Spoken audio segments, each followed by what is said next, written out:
Primeiramente, bom dia para todos. Meu nome é Victor Matheus e esse é Adriel Machado. Nosso TCC é sobre herói e vilão. E nós somos do terceiro ano. Todo mundo já tem uma ideia de que é herói e vilão. O herói é o símbolo do bem, o arquétipo do bem, que ajuda as outras pessoas e é alguém empático, que se importa com o povo que ele está protegendo. Enquanto o vilão é o extremo oposto do herói, que é alguém apático, que é ambicioso, segue o próprio objetivo e não se importa com as consequências, as consequências negativas dos atos dele. Normalmente o herói e vilão seria como o yin e yang do outro. Eles se opõem um ao outro, mas eles só existem por causa do outro. Como a ausência de vilões não teria propósito em ser um herói. E também não tem vilões que necessitam ser parados por algum herói. Não, se torna o absoluto caos se não existir um herói para poder deter aquele vilão.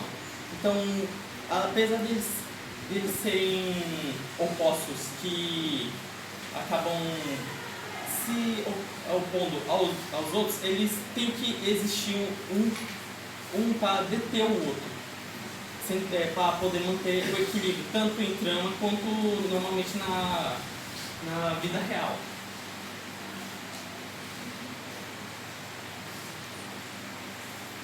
Bom, eu falaria da parte do herói. Eu irei falar só a descrição, a construção do herói e alguns exemplos.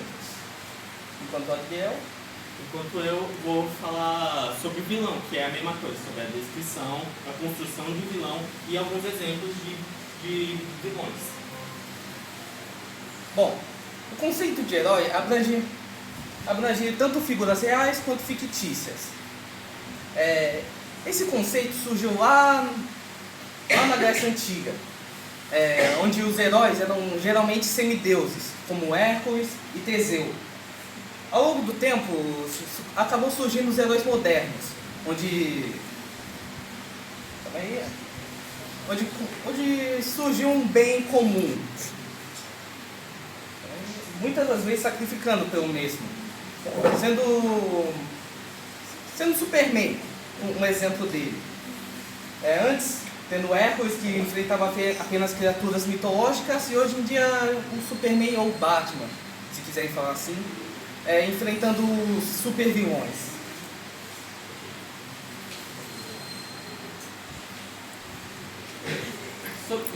Sobre os vilões, eles começaram sendo um sinônimo de aldeão, lá no início.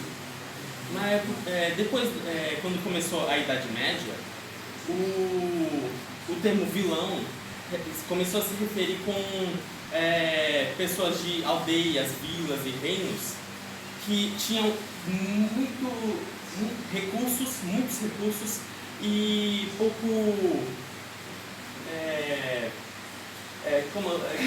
muitos privilégios e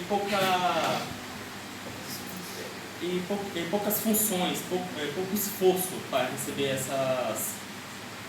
esses privilégios. Eles acabaram se tornando pessoas arrogantes, de nariz em pé, sabe? Pessoas ignorantes e egocêntricas, que afastava as pessoas do resto do povo. Normalmente eram os nobres, os reis, que se portavam mais com eles mesmos do que com o resto do povo, então, que acaba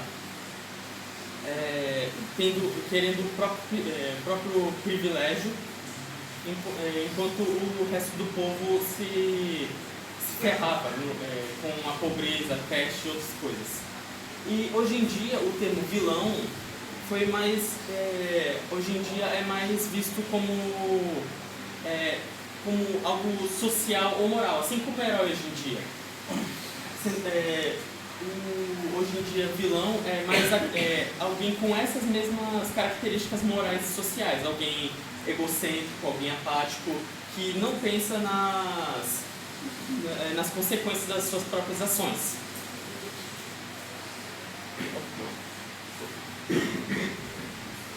Agora nós vamos falar da construção desses personagens. A construção dos arquétipos de herói e vilão é um processo bem interessante, fascinante até, que envolve tanto elementos narrativos, psicológicos e às vezes até morais. Aqui estão alguns aspectos fundamentais. O primeiro exemplo que eu darei é motivação e objetivos, que é onde o nosso herói tem a vontade de ser um herói. Qual é a sua motivação, seu objetivo de se tornar um herói? Seja para salvar uma pessoa, salvar o planeta, salvar, algum ente querido. Geralmente salvar uma pessoa só se dá aos cavaleiros das histórias medievais, onde vai no castelo salvar a princesa. Outro exemplo é características e habilidades. O herói geralmente possui qualidades que o tornam notável, como a origem, sua inteligência, sua força, seu carisma, entre outros. Essas características podem ser naturais ou adquiridas. Ele pode ter nascido com essas habilidades, ou ele pode adquirir ao longo do tempo, sendo sua marca registrada. Fraquezas e falhas. Para tornar um herói mais humano, é preciso dar as fraquezas, que geralmente são associados aos nossos traços humanos, porque o ser humano falha.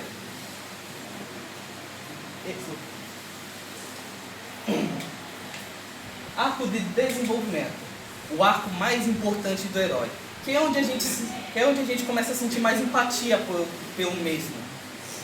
Geralmente passa por um arco onde ele evolui moralmente, tanto psicologicamente e até a sua força física, dependendo da história. Relacionamentos. O herói precisa de amigos ou de algum companheiro para apoiá-lo nesse caminho. A maioria das vezes é um mentor que o guia na jornada, dando conselhos e até ajudando em momentos difíceis. Sobre o vilão, ele também tem essa construção que é importante, como a motivação e o objetivo dele. Todo vilão, normalmente não é todo vilão que tem um motivo plausível ou justificável. Ele normalmente tem às vezes que os vilões clássicos de antigamente, eles só queriam dominar o mundo e queria passar por cima dos heróis que protegem o mundo para poder dominar. Mas esse tipo de motivação depende bastante de como ele é usado. Se for bem usado para um vilão que é só para ser mal, ele consegue ser um bom objetivo. Tem também as características que podem ser a marca registrada do vilão. Se você conseguir criar um design ou uma habilidade criativa para o